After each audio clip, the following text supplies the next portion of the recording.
C'était le 49.3 de trop. Hier, le Premier ministre a engagé l'activation de l'article 49.3 sur le budget de la sécurité sociale, véritable aveu d'échec sur l'impasse des négociations. Ces derniers jours, le gouvernement Barnier avait pourtant tenté le rapprochement avec le RN pour éviter le risque de censure, proposant pas moins de 3 rencontres à Matignon, toutes refusées par les proches de Marine Le Pen, selon l'entourage du Premier ministre. Au Sénat hier, le gouvernement Barnier avait aussi concédé l'approbation d'une diminution de 200 millions d'euros du budget de l'aide médicale d'État, énième tentative de séduction du parti d'extrême droite qui souhaite la suppression de cette aide destinée aux sans-papiers. Sans succès, le RN a finalement déposé sa motion de censure hier soir, rejoignant celle déposée par le NFP. L'examen des 2 motions débutera demain à 16h à l'Assemblée nationale. Un minimum de 288 députés devront la voter pour faire chuter le gouvernement, cas de figure envisageable en cas d'alliance entre la gauche et le RN.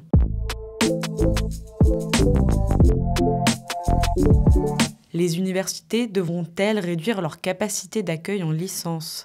C'est la crainte exprimée par Dean Lewis, président de l'Université de Bordeaux et vice-président de France Universités, ce matin sur France Info. Ce mardi, de nombreuses facs ont fermé leurs portes pour protester contre la menace de sévères réductions des financements à Clermont, Lille, Paris-Saclay ou encore Bordeaux et Nice. De nombreux présidents d'universités ont exprimé leur désaccord en manifestant pour alerter sur les coupes budgétaires qui s'accumulent et mettent en péril les capacités d'accueil des facultés. L'augmentation des dépenses salariales relevant la contribution des universités, prévue au budget 2025, ne devrait être ni financée par l'État ni compensée selon le budget. La mobilisation a démarré le 21 novembre lors d'une assemblée générale de France Universités. Elle a jusqu'ici conduit à une rencontre des présidents et présidentes auprès du ministre de l'Enseignement supérieur et de la Recherche, mais leurs demandes budgétaires sont jusqu'ici restées sans réponse du gouvernement, qui préfère les renvoyer à leur trésorerie, dont les ressources ne sauraient pourtant compenser l'augmentation des salaires et des factures,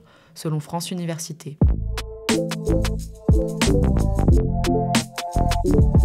Une trêve de plus en plus fragile. Au moins 11 personnes ont été tuées par des frappes israéliennes hier, selon le ministère de la Santé libanais. Ces attaques sont les plus meurtrières depuis le début de la trêve, il y a 6 jours. Dans la soirée, Israël avait annoncé frapper des dizaines de cibles du Hezbollah en représailles à une attaque revendiquée par le groupe islamiste, la première depuis l'entrée en vigueur du cessez-le-feu. S'il s'agit de la première frappe revendiquée aussi par Israël depuis le début de la trêve, l'État hébreu aurait lui déjà violé le cessez-le-feu une 50aine de fois sur les 6 derniers jours, selon le gouvernement libanais. Si la trêve devait être rompue, nous agirons avec plus de force encore.